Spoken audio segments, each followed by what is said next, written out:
Pwede ba tayong gumamit ng temporary plate sa ating mga motor? Mga kaibigan, dalawang klase po kasi yung temporary plate na pwede natin gamitin sa ating motor.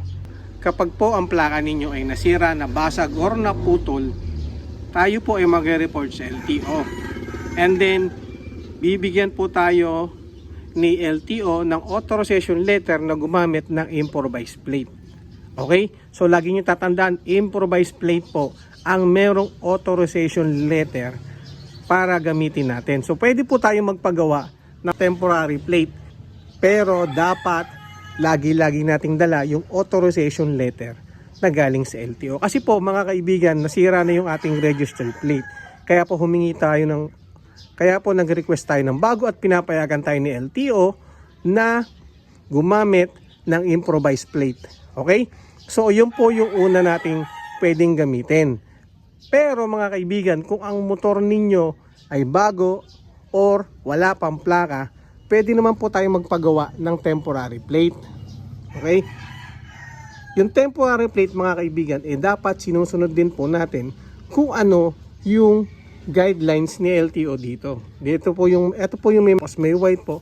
And then kasama po yung dealer, kasama po yung ating mga registered MV file number or yung plate number natin, region, tsaka po dealer. Yun po yung mga nakalagay sa temporary plate natin.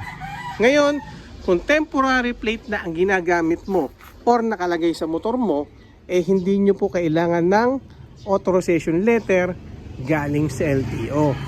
Ang bawal po mga kaibigan ay yung magpagawa ka ng temporary plate na kaparehong-pareho nito. Kasi real talk, maraming gumagamit ng plaka na katulad nito kasi nga po maraming nabibili online na gayang-gaya po ng registered plate ni LTO. Alam nyo po ba na kapag nahuli or natsambahan kayo sa LTO na gumagamit kayo ng unauthorized na plaka, maaari po kayong magmulta ng 5,000 pesos. Kaya ako lang din sa inyo mga kaibigan, sundin lang po natin kung ano yung temporary plate na nire-require po ni LTO para hindi po tayo magkaroon ng problema kung sakasakali tayo ay ma-checkpoint. Ngayon, kung sakali naman ang plaka mo ay basag na katulad nito, basag na, sira na, naputol, maaari naman po tayong mag-request ng bago or ng duplicate sa LTO. Yun nga lang, sa ngayon, minsan matagal bago dumating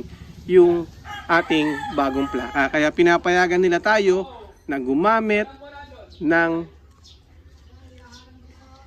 improvised plate pero dapat meron silang authorization letter. Okay? Mga kaibigan, tandaan nyo lagi na may mga violation po tayo kapag hindi natin nasunod yung guidelines ni LTO sa mga plaka, sa temporary plate, tsaka sa authorization letter na 5,000 pesos. Pag-ingat po tayo dyan mga kaibigan kasi nga po sa dami ng pwedeng maging violation sa plaka, sana hindi po tayo matulad sa iba na nahuli at natikitan sa halagang 5,000 pesos. Okay? So sana malino po sa atin mga kaibigan na yung dalawang klase ng temporary plate na pwede natin gamitin sa ating motor. Isang temporary plate at saka isa pong improvised plate. Magkaiba po yung dalawang yun mga kaibigan Okay? So sana nagustuhan nyo po ulit ang video na to. Okay? Thank you!